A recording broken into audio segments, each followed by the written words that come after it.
participant view.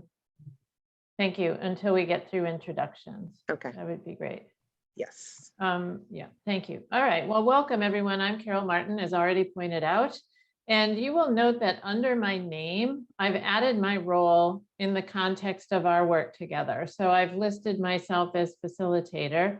We would love for you, if you are feeling awake enough and able to do it, to do the same thing. Just list who you're here representing for this session, for this body of work, who you're here. So if you go down to the bottom of the screen, you will see the participants button. And if you click on that, you should have on the right side of your screen a list of names of all of the people who are here as panelists. If you hover over your own name, you'll see a name that says more with an arrow, and you can just click on that and drop down to rename. And then you'll be able to add the role, the people, the constituency group that you are here representing today. Okay, and that will just help us as we're moving through conversation to see one another's sort of place in this very important pie. You know, what slice of the pie am I representing? So if you're able to do that, that's great. And if you need help, just say, Carol, what do I do? And I'll tell you right now.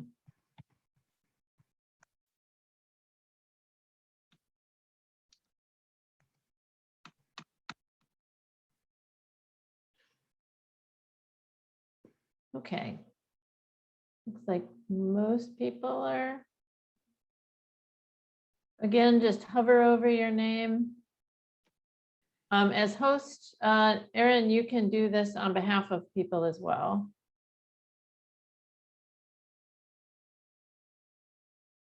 So we'll just make sure we know who's representing whom as we move into our conversation.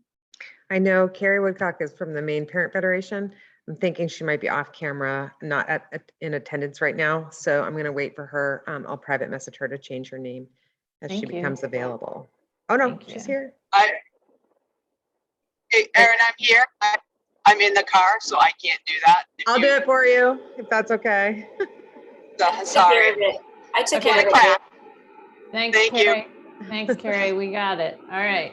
Sorry, Great. Carrie. Thanks. Great.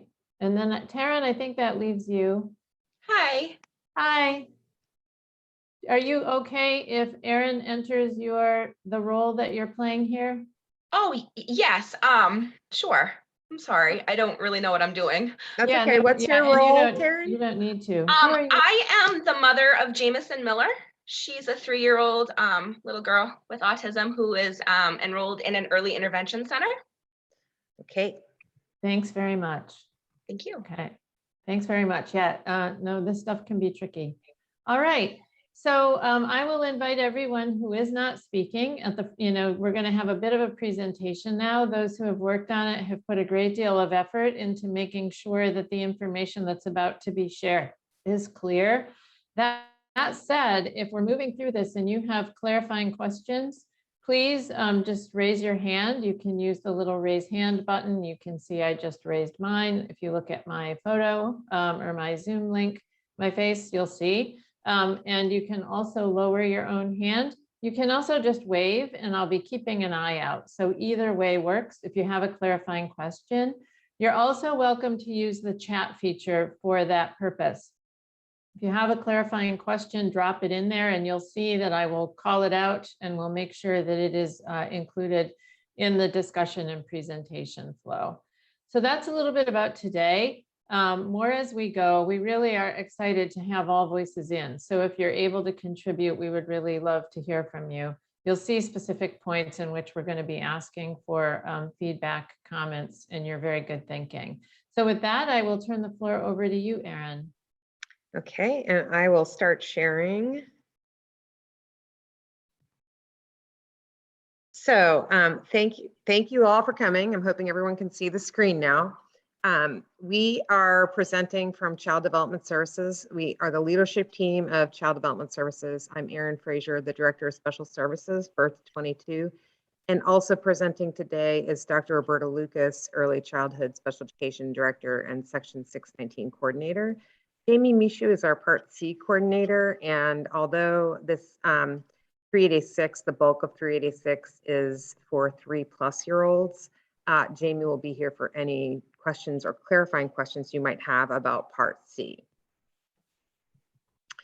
So the purpose of 386 is the provision of early childhood special education services from children with disabilities from 4 years of age to under 6 years of age, and the transition of those services from CDS to SAUs. SAU is an acronym that stands for School Administrative Units. So the purpose of this bill is to begin the transition of these services for 4+-year-olds to public school domain. There are 2 tasks associated with 386. One is to create a process and a timeline to make this transition. And the second, which is what we're going to be focusing on today, is to determine how to provide special education services to 3-year-old children. So I will let Roberta talk about what we've done so far on this topic. So good morning, everyone. Just want to welcome you to the bill stakeholder group for 386. And we have done a lot of work already, and including this bill. We started in July 2020. There's an asterisk there. There was a PCG report, and these things are tied directly to the PCG report. So every time you see an asterisk, you will see that there is a link there. So initial staffing and analysis, including job descriptions. We looked at the jobs and that were already in CDS and their descriptions, and to see if there was any need to review and update them. Professional development around the IEP was provided, free and appropriate education, and we had increased technical assistance to all CDS staff on a monthly basis from our TA center. In October of 2020, there was some new leadership came in, myself being included in that list. And CDS, also, we had Jamie come on as our Part C coordinator. Monthly meetings with OSEP and the National Technical Assistance Center were initiated for both Jamie and I and Aaron. Not that they weren't in existence before with the prior leadership, but that we were actually initiated them to be included in those. And also we plan to provide technical targeted assistance from our Early Childhood Technical Assistance Center specific to Part B and Part B needs. In March of 2021, we did initial planning and we started meeting with Maine PERS. We had our initial meeting with them and had some conversation around the employees for CDS. We also established some new preschool programs in Southern Maine. Our very first one opened in, it opened in June, but in May, sorry. But we started the planning and programming for children in our own CDS owned preschools. In July of 2021, we initiated internal planning for this stakeholder group. We restructured some job descriptions and looked at what we could do to redesign special education teacher case manager roles to mirror what was already a job description in the SAUs. We requested in August of 2021, we requested nominations to the stakeholder group and sent out save the dates. We continued internal planning for this LD. We contracted with an external facilitator to support this stakeholder group, and Carol is our stakeholder facilitator.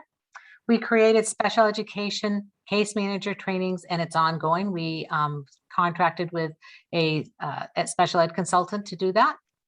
And here it is October and November, and we're doing these stakeholder meetings, and we're very happy to have you join us.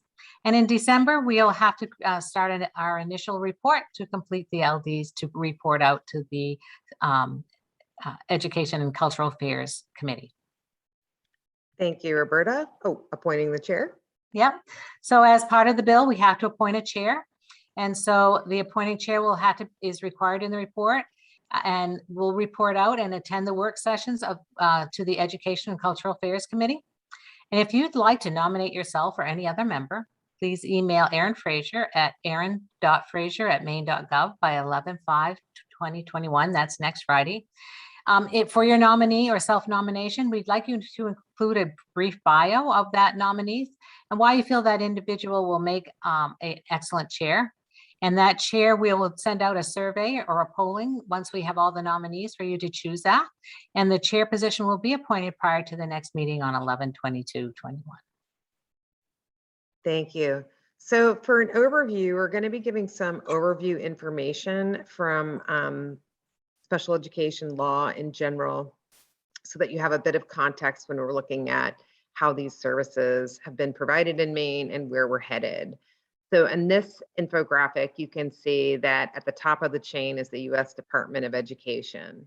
That's the governing body that maintains oversight of all education that happens in the country. Under the U.S. Department of Education is the Office of Special Education Programs, and we're going to refer to that as OSEP. You'll hear us talking about OSEP a lot.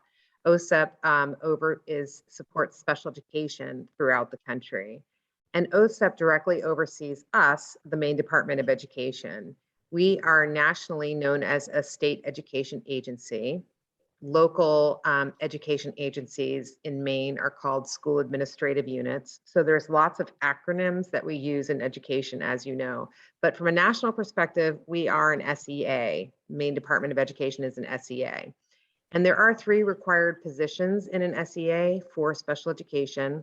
One is the Director of Special Education, then there is the Director of Early Childhood Special Education, and then there's an Early Intervention Director. So those roles are held by myself, Director of Special Education, Roberta Lucas, Director of Early Childhood Special Education, and Jamie Mishu, who's the Early Intervention Director. So I'm going to have Jamie explain to you Part C, IDEA, under the Early Intervention Program. So Part C, which comes before Part B, which is why we have that helpful hint for you at the bottom, because we've been learning the alphabet our whole lives, and C does not come before B, but in federal law, it does.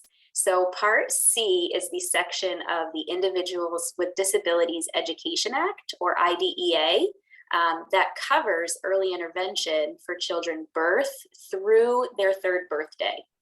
Services are delivered under Part C through an Individualized Family Service Plan, or IFSP, which looks at the priorities, resources, and concerns of families through early intervention services. And this is provided in Maine under a Part C grant. So that is a federal grant that OSEP issues annually. And then we report back each year on our compliance with their federal regulations under Part C of IDEA. So our helpful hint is crib to bed. So you can remember C comes before B, baby starting out in a crib, transitioning to a bed. So Part C first, and then Part B, Roberta. So Part B has 2 components, 619, which is the educational guidelines for children who are ages 3 through 5. That Maine receives a federal grant for those children in 619, and services are delivered through an individual educational program, an IEP. And also under Part B, there is 611, then that's for children 5 through 21. Maine also receives IDEA grant funds for those children, and the services are also delivered through an individual educational program, an IEP. So just for clarification, Part B services are seen under one umbrella from the federal perspective. So that's going to be important to remember, because the service provision in Maine has looked different than having this Part B services combined. So we know that birth to 2 services are early intervention services met through an IFSP and have a family focus. The Part B is age 3 to 22. In Maine, 21 inclusive has been interpreted to the 22nd birthday. We have free appropriate public education. There is an IEP. The focus is educational. Now in Maine, the provision of these services currently are divvied up. So CDS, Child Development Services, has 9 regional sites that oversee Part C and Part B 619. So they have both the early intervention service component and the FAPE component. In Part B of under CDS rule, the FAPE component is contracted service, meaning that CDS typically is not providing the FAPE. They are contracting with other individual sources to provide a free appropriate public education. That could be a private source, it could be a public source, it could be a Head Start source. And we do have, as Roberta said, we've built 10 classrooms in Southern Maine. There's 2 classrooms in Mid-Coast Maine, and we're working on building more capacity because of the unmet need in Part B for CDS. So at the age of 5, there's a transition meeting, and the school age 6-11 Part B services are provided through the school administrative unit. So we just open this up to the group. I'm going to have Carol facilitate the question of what has been working and what are some of the challenges with the current model that we have in Maine. Thanks so much, Erin. Yeah, we would just love it if you would share your thoughts with us. And let's start with from a strengths-based perspective. What do you think is working especially well with the current model and the current structure, the approach that's being taken? We just love to hear from you, and special gratitude to the first person who's willing to weigh in. It always helps us get going. You're also welcome to use the chat. If the chat feature, if you'd rather sort of write your responses than say them aloud. And if I have a clarifying question of you, then I will ask. Yeah, if you choose that route. What's working especially well with this model?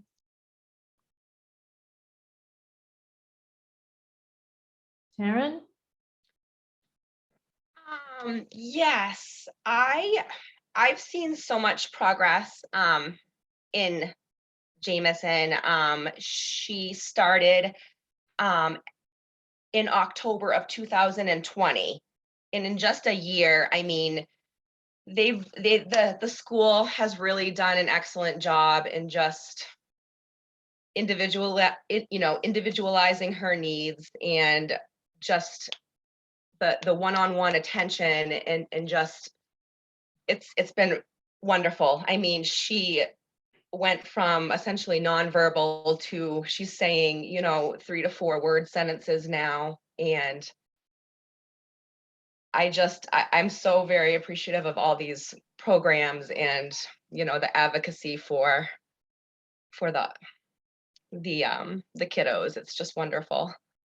Thank you. So it sounds like that individual tailored attention is really helping. Yeah. Absolutely. Thank you. Jamie? Yeah, so one really big strength of having our early intervention and preschool special education program under the same roof, that has really helped with the transitions from Part C to Part B. So because those 2 programs are so vastly different, from switching from a family support focus to a child educational focus at age 3, that is a big transition for the children and families who are going through that, probably their first transition of the child's life, right? Because likely if the child was in Part C, those were their first set of services at such a young age. So having those under the same roof allows staff to know each other. And so the transition at age 3 can be much smoother when everybody knows each other and can check in and make sure things are moving along as we would expect. So that's been really helpful for having the birth to 5 under the same agency. And Thanks I so just much. want to, oh, sorry. Oh, go ahead. I see somebody else's hand is up. I'm sorry. I just wanted to back up what Jamie said. And I think I hit on this yesterday. We've worked a lot in the last year or two to combine our C and B teams and get them working together even earlier than what we had before. And we meet regularly and we talk about upcoming transitions long before they even happen. And in the times of the pandemic, we see some of the Part C kiddos in the buildings a little bit more, which helps so we know faces. Kids know faces, parents know faces, and we know the faces of the kids too before they get ready for B. Sorry, I cut you off, Priscilla. Yeah, that's okay. And I also just want to acknowledge, Tiffany, you had your hand up and you put it up at almost the exact same moment Jamie did, and you took it down, but I saw it and I just want to make sure. Do you want in? I was only going to be reiterating what Jamie shared. I wondered. Okay, thank you. So I'm taking a ditto on that. Okay, thanks very much. Priscilla, the floor is yours. Yes, while I am here representing NACI, I do wear two hats because our preschool program in Mid-Coast Maine, the Amascotta Coastal Kids, we do reserve a third of our slots for children who do receive CDS services. So we're a contacted provider, and we have seen children from Part C because we serve children from 15 months on, and also Part B. And I really liked how the Part C providers, they would come in to the program and really train our teachers in how to work with the toddlers. And we always would try to have a close working relationship with our families because that's a primary focus for us. And it seemed like that the CDS providers really tried to make the transition when the children turned 3. Those meetings, we always were a part of them, and to make it as seamless as possible for the families and for the children, so that the families had all their questions answered and we had our questions answered. And I think it really worked well. Challenges for us for Part B is that we always had a wait list. We still do. There just are not enough slots. And I know that you spoke to getting more programs started, and it just, we've been in this for many years and we've never not had a wait list. And I always feel badly about not being able to serve those students who really need a slot. Thank you, Priscilla. Others want to weigh in about what's working with the current model?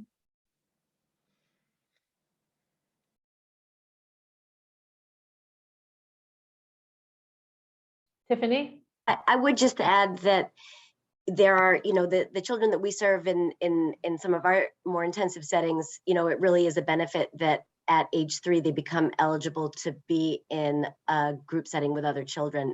And that's a really important opportunity and transition for a lot of the kids who need intensive services. Thank you. What are some of the challenges, and thank you, Priscilla, for getting us started on that in terms of the wait list with Part B. Are there, what are others experiencing, or those you're representing, what are you hearing from them around challenges with the current structure? Carrie? I just have some concerns around the least restrictive environment for our current Part B 619 kiddos. I know in response to the wait list, there have been new preschool programs developed, which is encouraging to be able to serve children. But I do have concerns about those children being served in a least restrictive environment with typically developing peers. Thank you. Lori?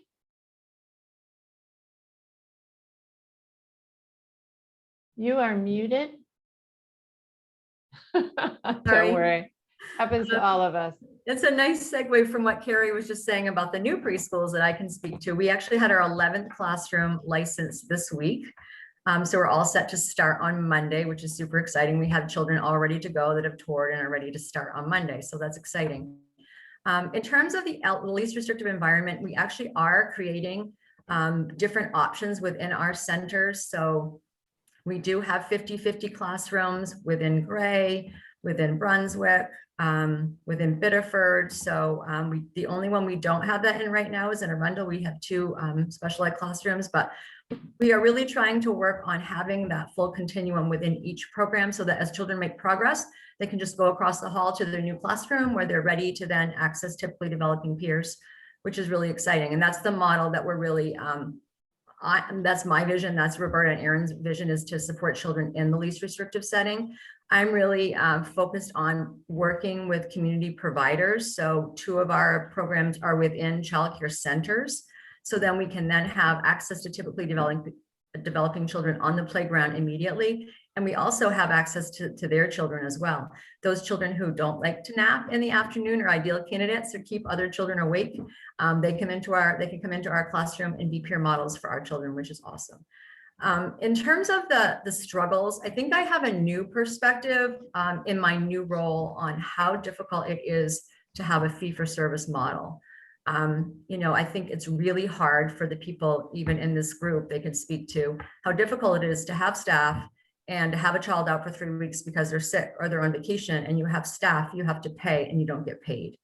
And so that has always been challenging. It's resulted in us losing quality programs because they could not make it work financially to stay open.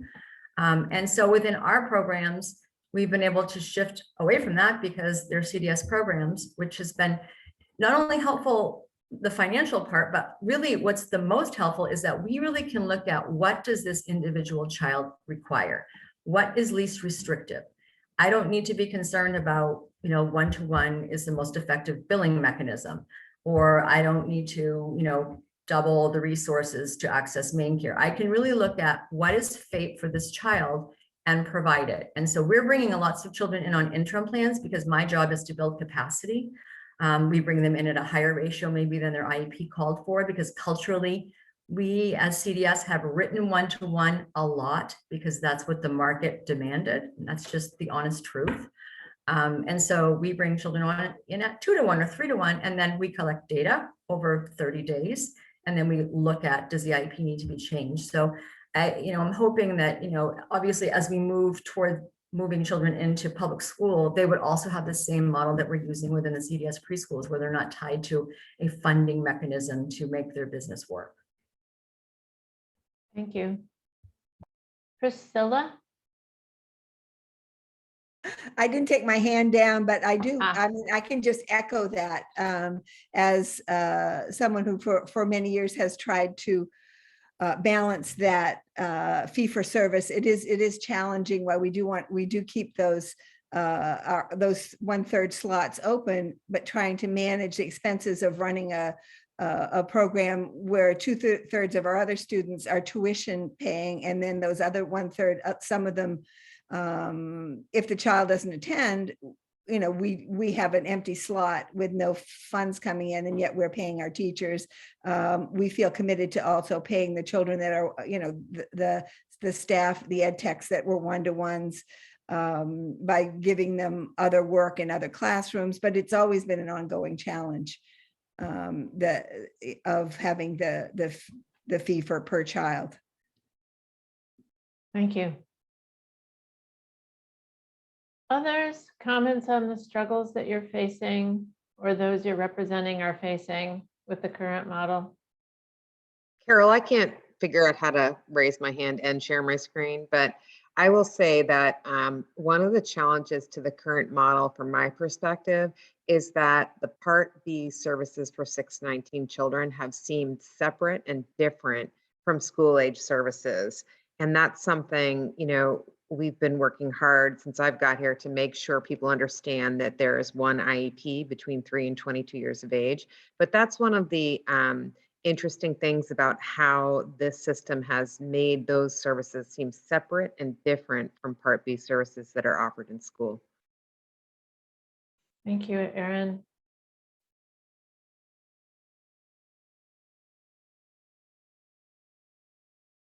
Okay, let's move along then. Thank you for your input at this point.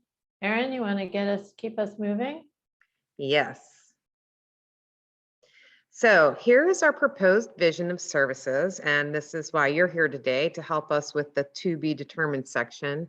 We really appreciate, no one mentioned this, but we do have 9 regional sites that have been there for a very long time. And these are places where people, these 9 regional sites have very significant ties to community providers, to communities in their area. They understand their region, and they're connected to all the different services that are occurring in those regions. We think those 9 regional sites should stay 9 regional sites. And we would like to rename and rebrand Part C services as Maine Early Intervention Services, so that people really have clarity around what these services are. They're different from FAPE services, and they are unique. And by naming them, people will not have confusion. One of the confusing things about CDS is that people thought the services were the same from birth to 5. And they didn't understand that variation between early intervention services and special education services. So we would like to keep the 9 regional sites, main early intervention services in Part C under a quasi-independent government agency. The 3-year-old services would be determined, again, with input and support from this group. That is what we're here to do today. And they would again move to the IEP. They would be free appropriate public education. 619 Part B services follow the main early learning standards, learning and development standards, or MELDs. So those standards would still apply to the 3-year-olds. And again, today we'll be determining or starting to have the discussion of how we would support 3-year-olds. And then the school administrative units for this bill would transition from 4+ to the SAU. That means that the SAU would be providing the preschool special education services for children 4 and over. And there are many varied ways that they can do that in terms of expanding preschool, public preschool, continuing to contract with preschool services, et cetera. But they would be essentially now providing FAPE for 4+ year olds. And then that would be the transition that we'd be doing as a plan of this bill. So that is why we're here today. And we are going to go through a very subtle, we need people to understand the difference between administrative oversight and the provision of service. So I'm going to have Roberta talk about this for you. So administrative oversight, like Erin said, is different than provision of services. So we're talking who's going to administer the oversight for these three-year-olds. Administrative oversight means there's a responsibility for the free and appropriate education designed to meet the unique needs of a child with a disability. It's also conducting the IEP meetings, being responsible for setting those up, and case management. So case management means that a staff member would be assigned to each child, whether a teacher, case manager, or a CDS case management. Administrative functions of the IEP process. That means the meetings, the documentation, processing, the monitoring, etc. And then the administrative oversight is also responsible for referring to programming, coordinating those services like transportation and related services, which are like speech and language, occupational therapy, physical therapy. Also for the evaluating of children for special education, for eligibility and continuing services. And administrative oversight always includes child find and the referrals to special education. I'm going to turn it over to Carol. Thanks, Roberta. We would love to know, I'm just going to quickly add a comment in, Carrie, that you submitted that just going back a step, that the transition from Part C to Part B 619 can be confusing for parents. They don't always understand that even though you qualified for Part C, you may not be determined eligible for Part B 619. They also don't always understand the difference between an IFSP and an IEP. So language, shift in practice, those things are something that people are struggling with. So thanks for that comment, Carrie. And we would love to turn our focus now to this question around the administrative oversight. What concerns or questions does the administrative oversight, we're calling that in quotes, raise for you? What concerns or questions? And just to give folks an understanding, the next slide will talk about the provision of services. So we wanted to do administrative oversight first, and then we'll go through the provision of services. Thank you, Roberta. Thank you. Concerns or questions about what's been outlined in terms of administrative oversight?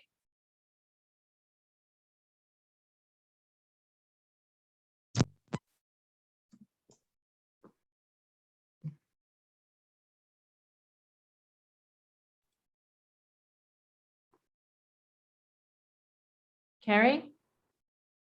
Thank you. Yeah, I would just say that, and this is more of the work shortage concern as far as, having case managers be available to respond and answer questions. A lot of times, their caseloads are really, really high because the supply and demand isn't being met due to the work shortage. And in addition to that, having evaluations for children. We have a real shortage of psychiatrists in the state available to be able to provide those evaluations. And it can be a struggle to do those within the 60 calendar days, although Erin might be able to speak to this because I know she introduced it to us at the IDEA State Advisory Panel about a new program they have that they're collaborating, I think, with the University of Maine in regards to being able to have more of those individuals available for evaluations, but that's a current struggle here in the state. Thank you. Other struggles? Other questions related to administrative oversight? Things you may not either understand or you're just wondering about? Roberta? I just wanted to also say that to speak to Carrie's comment, that today I have 103 vacancies in CDS. So we are very low on capacity. So just to reiterate what Carrie is saying. Thank you. Okay, let's move on to the provision of services.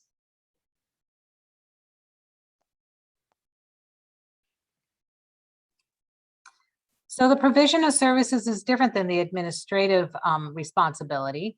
That means that the administrator or the administrative oversight would then refer to the provision of provide school programming is part of that provision of services. Special education and which includes academic and functional needs of the child. And it also, again, like I said before, refers to the provision of services are those related services. OT, speech and language, PT, social work, and may be provided in the community setting, childcare with preschool component and private school. And also contracted service providers, private businesses, and public preschools. So again, I'm going to turn it over to Carol. Thanks. And do you have clarifying questions about what you're hearing? Like, is this clear? Anything that you'd like to better understand, Tiffany? Well, I would say that it's very clear. And so that's, I'm not really sure what the, underlying question is. I mean, do I have any concerns about what administrative oversight is? No, that's just the definition of administrative oversight. But I think the real question, right, is who's going to do this? How is this going to work if we have this gap here? But that wasn't the question that was asked. Well, what you just asked is helpful though, because who's going to do this, et cetera, et cetera. Thanks for identifying that. Do you have a similar question around provision of services? Or does that piece of that seem clear? Well, I mean, the services, other than the new CDS classrooms that have been opened, the services themselves have been in place, and everyone recognizes the wait list and that we need more staff, more services. Yeah. And so that kind of, if it's administrative oversight on one side and provision of services on the other, children are being served in community settings, and children are being served in childcare settings and private preschools, and so that side is sort of in place. And the question, what concerns, I'm not, is kind of a big question, right? But the administrative side of things, it seems like the big who. And Erin, do you want to speak to that? yeah, one of the things that's been tricky is when we think about 3-year-olds and the provision of service, when we think about a 3-year-old being under the purview of a public school, a lot of people assume that the 3-year-old must go to the public school to receive the service. And really, the point of this activity is just to help people understand that we know that we have concerns with staffing and capacity and programming, right? but we want to help people understand the nuanced difference between the oversight of FAPE and the provision of FAPE.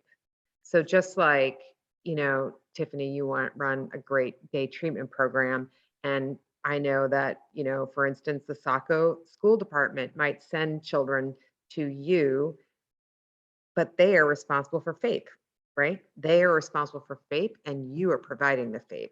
So we really wanted to get underneath how these things are separate because of the fact that that's been confusing for people as we move into what to do with 3-year-olds, if that makes sense.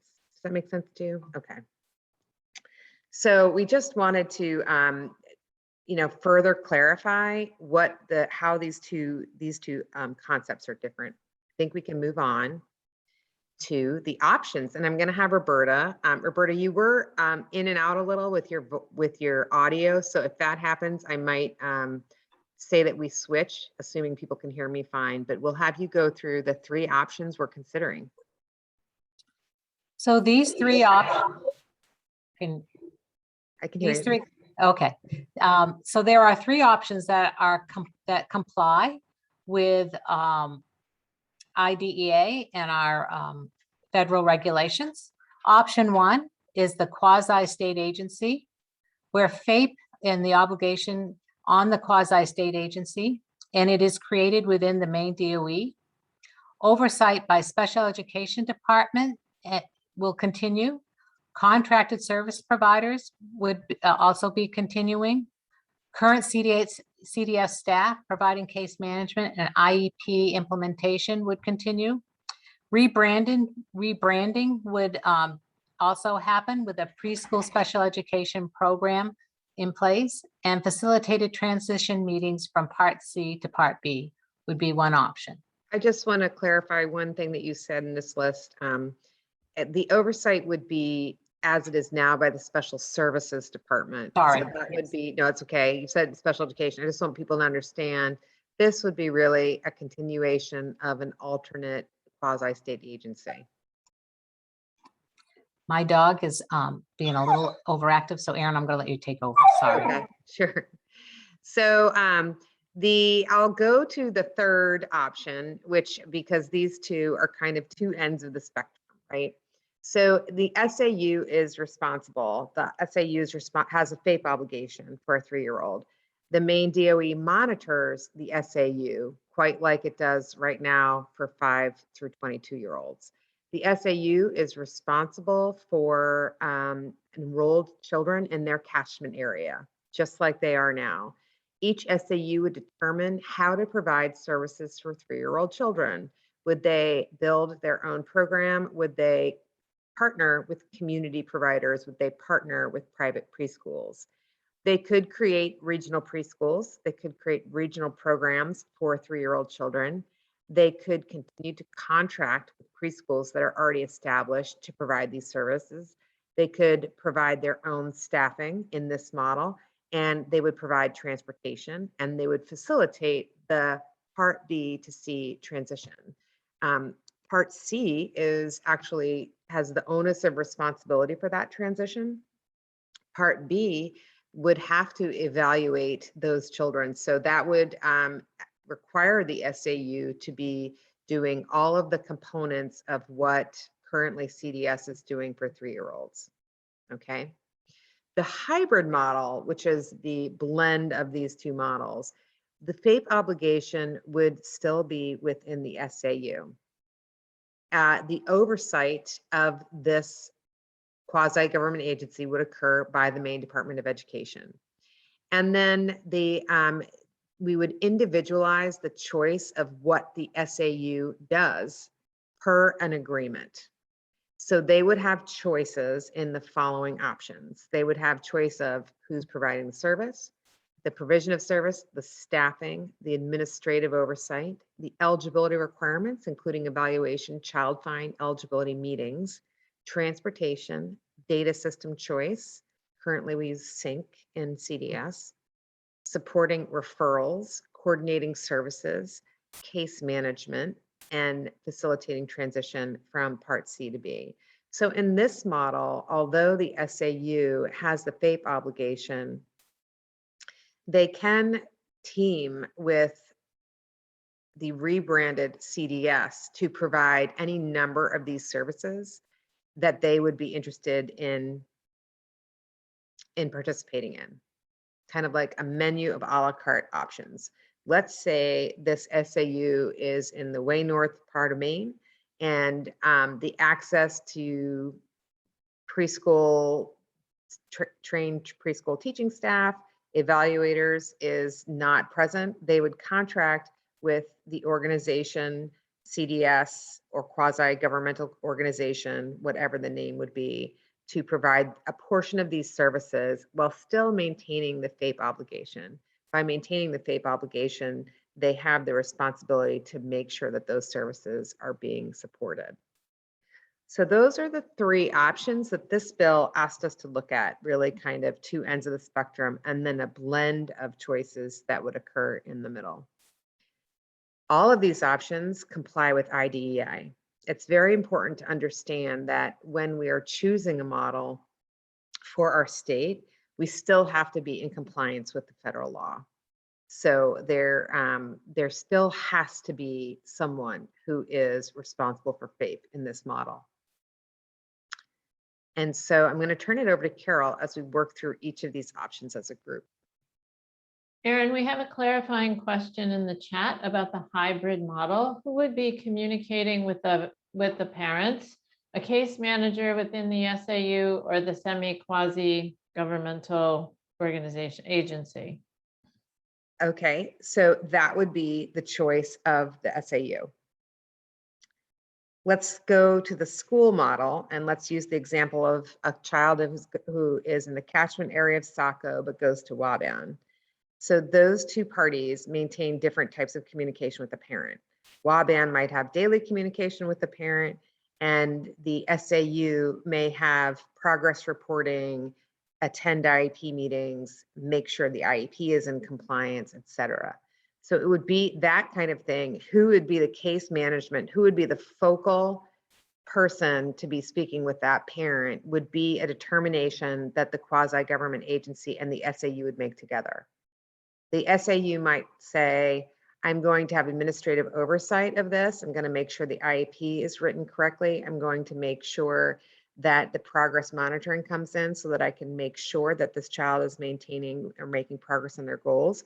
But I want the organization, I'm going to call it PSEP because that's kind of the name I've been saying in my head, Preschool Special Education Programming, formerly known as CDS. PSEP would be doing the case management, being the first contact for the parent. If they have any concerns, they would call this agency and they would facilitate communication.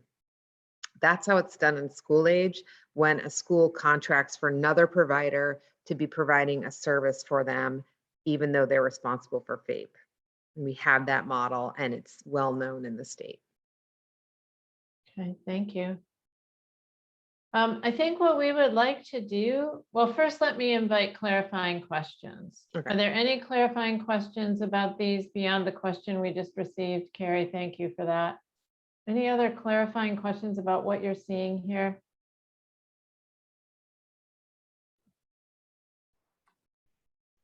Okay, we deliberately are introducing them side by side so you can begin to sort of compare and understand the differences by looking at them side by side. Let's go to the next slide. And so here we have this. We would love to just talk a little bit here about what you are imagining the advantages or disadvantages of this model would be. And you're welcome to think about it in relation to the other options if that's helpful. We're going to eventually be saying, which model do you think is most viable? Or, serves the most needs, meets the most, sort of addresses the most pressure points, however one wants to think about that. But first, we just want to say, what are you seeing here in terms of the advantages and maybe the deltas, the disadvantages? Deb? Sorry, I'm a little slow on my trigger. I do have a clarifying question. I just want to make sure I have my head wrapped around this. So Thank what you. we're discussing as a group is responsibility solely for 3-year-olds. This is the one question that Erin gave to us at the beginning about what are we going to do with the 3-year-olds, correct? Yes, this is only pertaining to 3-year-olds because we know that when a child has their 4th birthday, they're transitioning to the SAU. Okay, Lori? So my concern is all the things we talked about earlier and yesterday about all the barriers within the CDS, the current CDS system, the lack of enough providers, although obviously that would be reduced with just 3-year-olds. The transportation issue is huge. The biggest issue I feel like with this model is 2 transitions. We know that transitions are really hard for children and families. And the kindergarten transition is so anxiety provoking for families. So to have a 3-year-old transition and then a 4-year-old transition when they transition off to the public school seems really hard for children and families, especially given what Erin said about the fact that currently the IEPs are really different in the way that CDS writes them, and then the public schools make different decisions at the kindergarten. So we'd be making that happen in only a year. So it just seems like that would be challenging and hard for families. Thank you. Tiffany? I would say though, on the other hand, that yes, it's a transition, but if it were a transition that's essentially, what they're doing now in terms of at 3, you get an IEP instead of an IFSP, and, the different programming options are considered based on the child's needs. And in CDS regional sites that work well, that's essentially the same team doing that transition with the family, right? It's those familiar faces that we were talking about earlier when we were talking about some of the good things of the current structure, is that a team at a regional site that functions well is seeing that child through. So the transition, yes, it's into programming potentially, right? Rather than perhaps at home. But if that transition itself is more of a natural one for the child based on his needs and also just relative to a different plan format, then it could be done by the same group of people. Thank you. Taryn? The other thing, sorry. Oh, go ahead. Yeah, If I could, the other thing that I wanted to mention is that if the CDS case managers were only case managing 3-year-olds, then CDS might have the capacity to actually case manage all of those kids because they wouldn't be worrying about the 4 and 5-year-olds. Thank you. Taryn and then Amy. Yes, just for my own maybe parent knowledge, Jameson is turning 4 in January. And so you said she'll transition to an SAU. Oh, I'm sorry, Taryn. Let me clarify.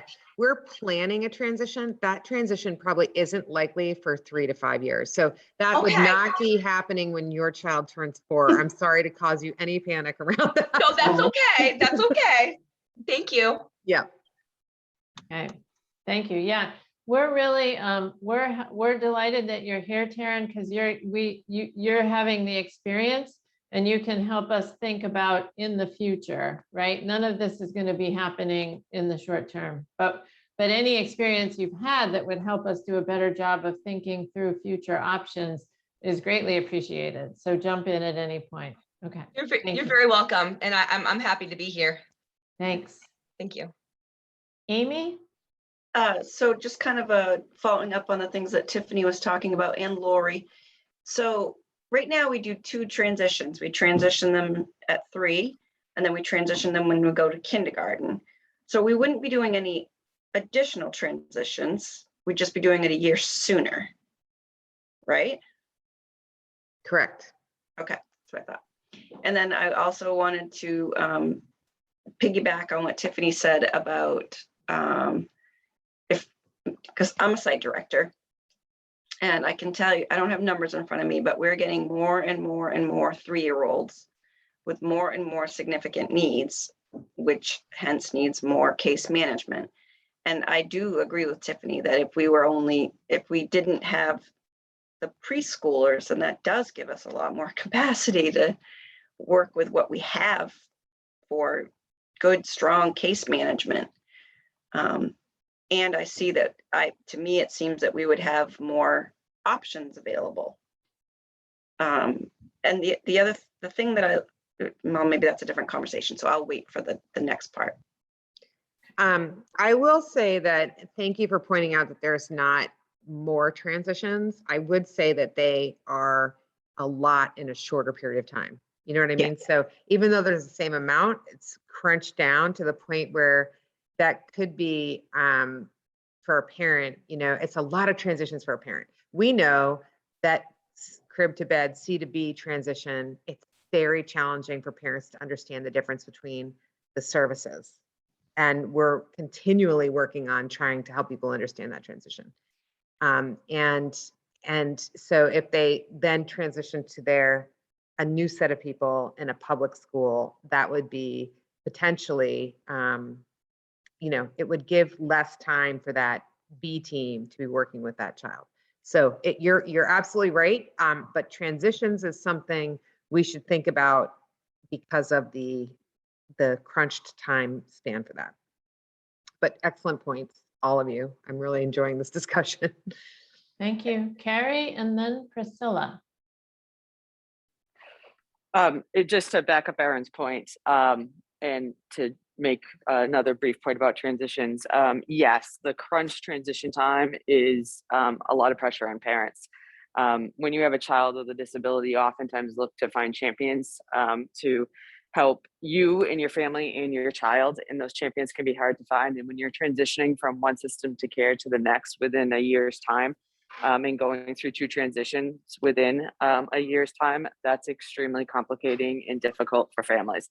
I would also point out that while the 4-year-olds wouldn't necessarily be transitioning again when they go to kindergarten, I would argue that a lot of these SAUs or local SAUs are going to have separate buildings for their pre-K programs, because there's a separate set of building codes that they have to meet for pre-K versus kindergarten. So while there isn't going to be necessarily a transition of paperwork from, you know, IEPs, there is going to be a transition for these kids and for their families to a new school and to a new set of individuals who are going to be overseeing their education in that K-2 setting. And so I would argue that that is an informal transition that requires families to do some work with their children. And so you are looking at 3 possible transitions for these students and the individuals that they're working with. And that can be really hard for families. Within Thanks. a third year of the third year, yeah. Thanks, Carrie. Priscilla? Yes, I can echo what pretty much everyone has said. Having seen the transitions in our program, the transition from Part C to Part B for us, for our families, goes pretty easily because they're in the same physical building, we're in the same program. And traditionally, our transition to the public school, parents come to me with a lot of concerns. It requires a lot of a lot of hand-holding, a lot of reassurance, because they're going to a new building. Some of them may have had negative experiences with public school themselves, just to reassure them. And then also getting someone, you know, I've referred people to a main parent to getting advocates who can speak up for them. They can feel overwhelmed in the big meetings. And so it's always, it's challenging for all of our students, for our typically developing ones as well. So just thinking about another transition into another physical facility, you know, it's bringing up more challenges for the families. Thank you. Let's move ahead and look at the next option and continue the conversation. So here we have the hybrid model, and you heard a fair amount about this, and that there's a high degree of choice in this model. We would love to hear from you. Thoughts, strengths, considerations here.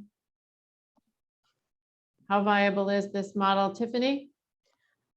I would think that from the CDS perspective, this would be potentially quite difficult, because in a regional site, you're dealing with multiple SAUs.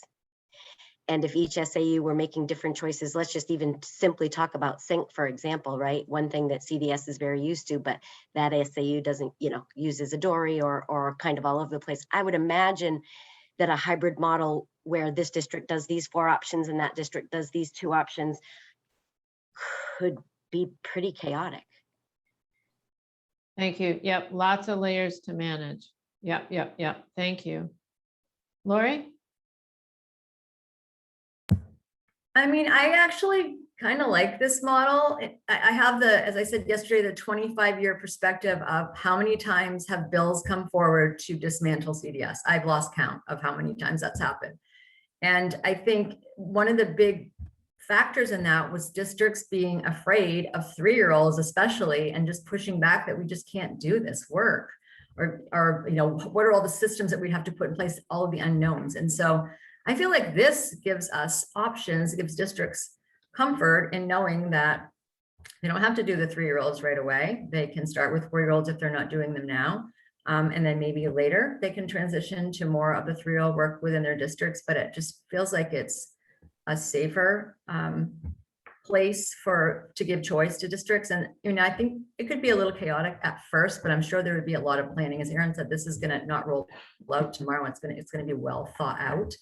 And so, we would work with the districts. Like I had 14 districts when I was a site director at Reach, and I would work with each one of them, and we would have a plan for how it would roll out when it was time to roll it out. So I feel like this does give good choice within the system. Thank you.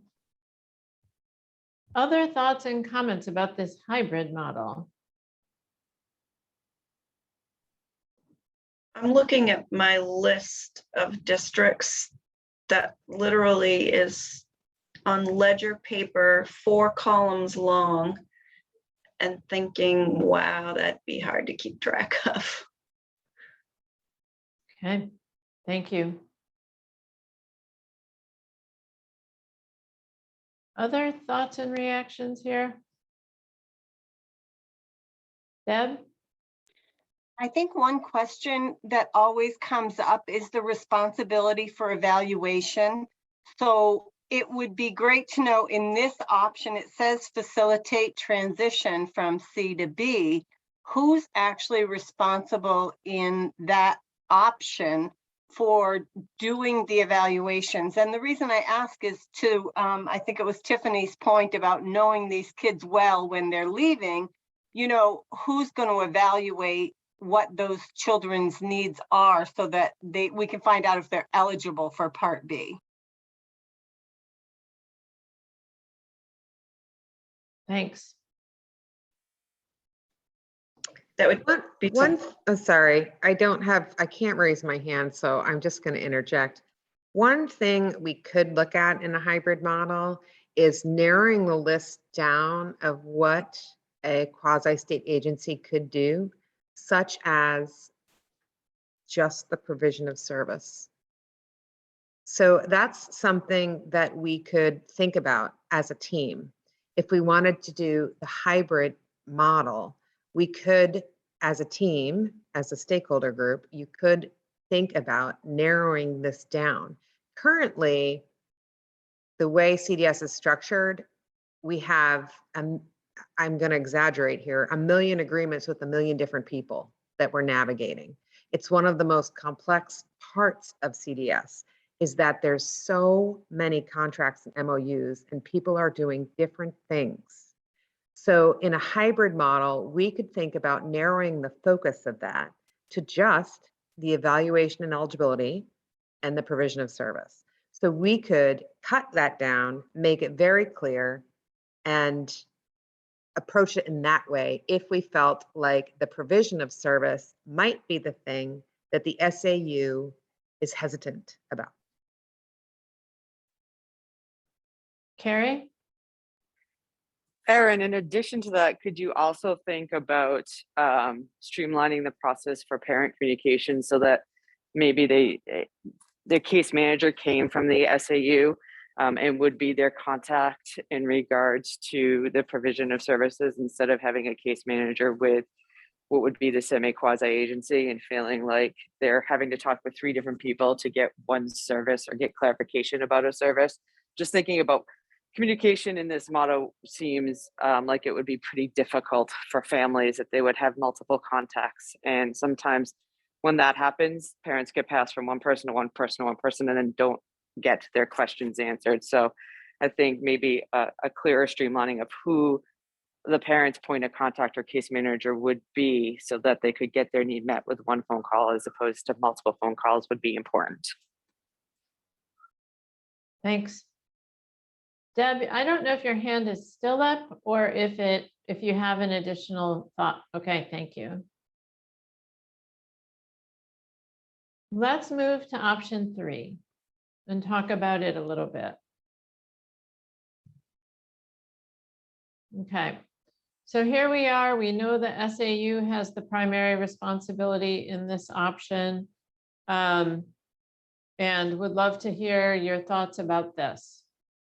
Things about it that you think are highly functional, things about it that you think are constraining, pros, deltas, anything in that regard.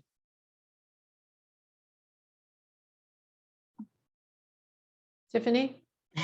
I guess my first thought, and I have more, but my first thought when I saw this was, uh-oh, this isn't what we told them. I And think by them, that do you mean the SAUs? the special ed directors, yeah. Yeah, okay, yeah. You know, Okay.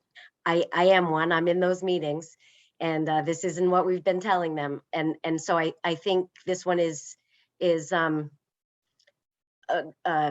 you know, potentially hard to swallow for you know, represents a big change from what we've been talking about, the potential plans are that are coming down the road their way. You know, they just got 22-year-olds and they don't see 3-year-olds coming yet, because that's what we've been telling them. I do obviously see that this creates fewer transitions, but I think this one creates the biggest shift. And when we already have an age 4 to 5 shift coming our way, this one seems kind of unnecessarily extra, but that's just me. Thank you. Other thoughts and reactions to this model? This option? Carrie? Sorry, me again. So obviously this model is probably the easiest for families to navigate. That being said, there are some concerns about regional preschool providers where that might mean a preschool outside of their local community and a large preschool.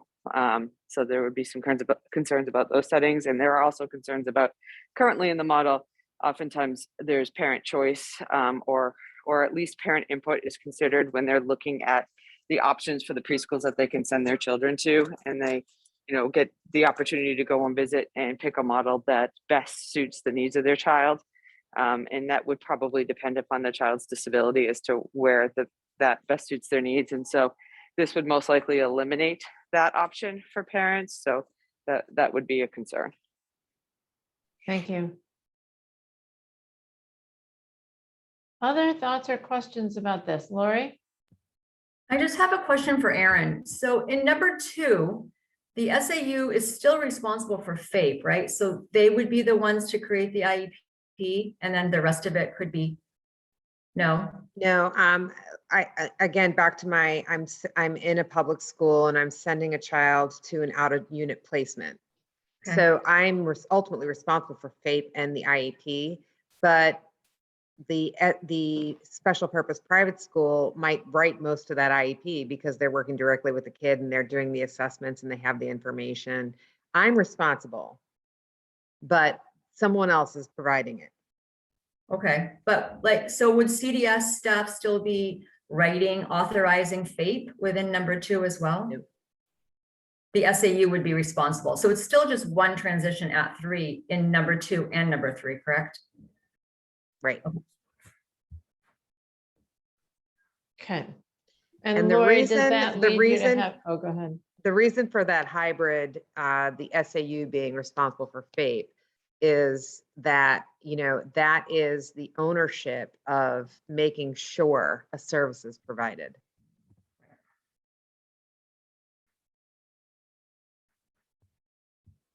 Okay.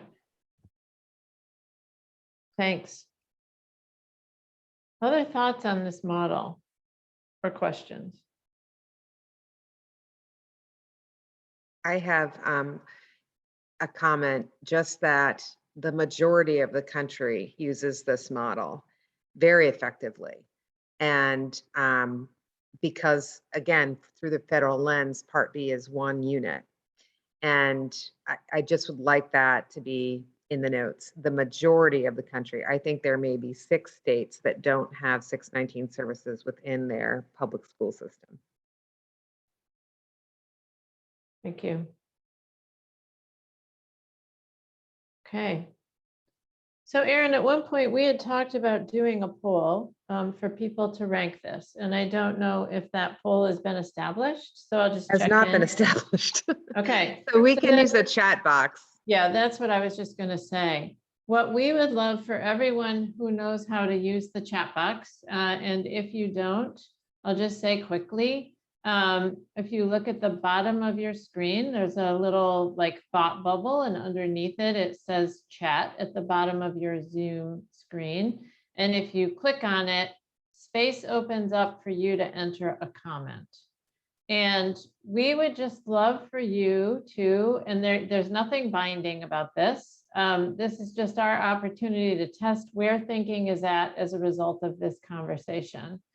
If you were queen of the world and you were going to be ranking these in terms of effectiveness, meeting needs, achievable administratively, factoring in family transitions and concerns and all the rest, what is your ranking order of the 3 models? So in other words, if you can we'll just be quiet for a minute and give you a chance to gather your thoughts, because that can be helpful.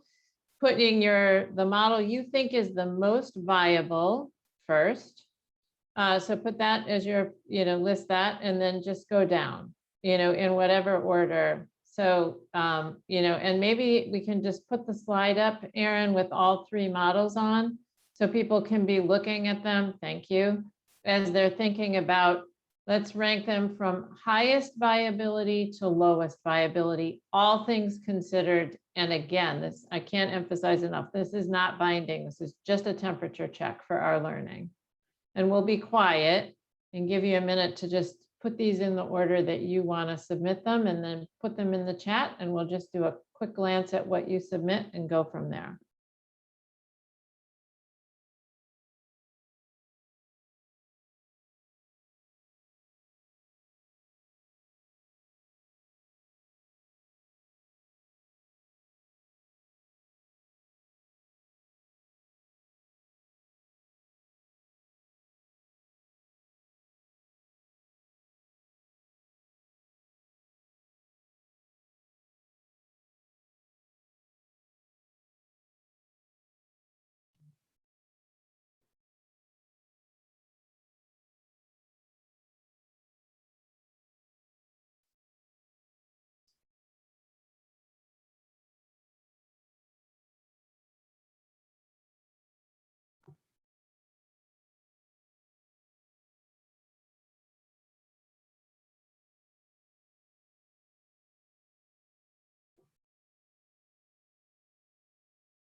And Carrie, if you're not, oh, you did weigh in. Okay. I was just gonna say, if you're not able to, because you're driving, maybe you're done driving.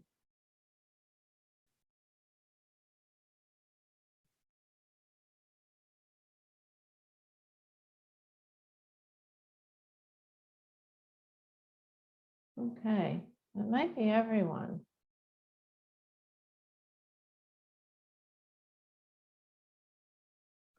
Amy, do you want in here? Not to put you on the spot. I think I sent it. First time, I think it only went to, Oh, there it is. Thank you. Okay. Okay. Yep, got it. Thanks. Thanks for persisting. Great. Okay, so we're seeing, thank you, a pretty wide array. Some people are expressing strong discomfort with one, or at least ranking it last, one or the other.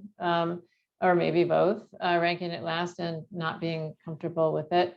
And then we're seeing others who really love, who 3 is coming up strong in terms of the SAU and being able to tend to that. We're not going to spend a lot of time digesting your rankings right now, just because we need some time and want to do it justice. We are recording the session and capturing the chat periodically so that we keep this valuable information, and then we're going to be able to do more with it after that.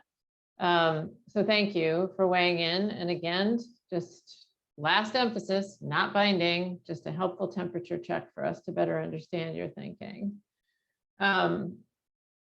Okay. So Erin, you want to forward us along here in the conversation? Yes, I will do that. So what are our next steps? I will share those with you. So we have another stakeholder meeting scheduled for you folks on 11/23. And we'll be really talking about what people were comfortable with of the 3-year-old model. In that we will be announcing, we'll probably be announcing before that, who the chair of this committee is. And remember, if you're nominating yourself or someone else is the chair, it's important to understand that you would be asked to meet with the Ed committee during work sessions to help explain the process that we've gone through with this work. And then the next thing that we would be doing is a timeline, sharing a timeline with you for when the transition for 4+ year-olds would happen to the SAUs. So that is our work for our next meeting. I believe you've all been pre-assigned to a slot for that meeting. And of course, if you have any questions between now and then, you can certainly email myself or Roberta Lucas and let us know if you have any questions. But that is the bulk of the work we've done today. We really appreciate your thoughtful input and discourse around this because it's a very complicated topic. So thank you for your input. Yeah, thanks a bunch, everyone. And we did record the session. We will be making the recordings. Just want to emphasize available from this session and tonight's session. So if you want to hear, it'll be similar in format. And of course, when the people change, the comments may change. But you're welcome to view that. We want to be as transparent as possible. And with that, thanks so much for your time and attention. We've given you back a little bit of time here, which I doubt anybody will resent. And it's 10:20 and we'll be wrapping up. So thanks so much and have a good day. Bye, everyone. Bye.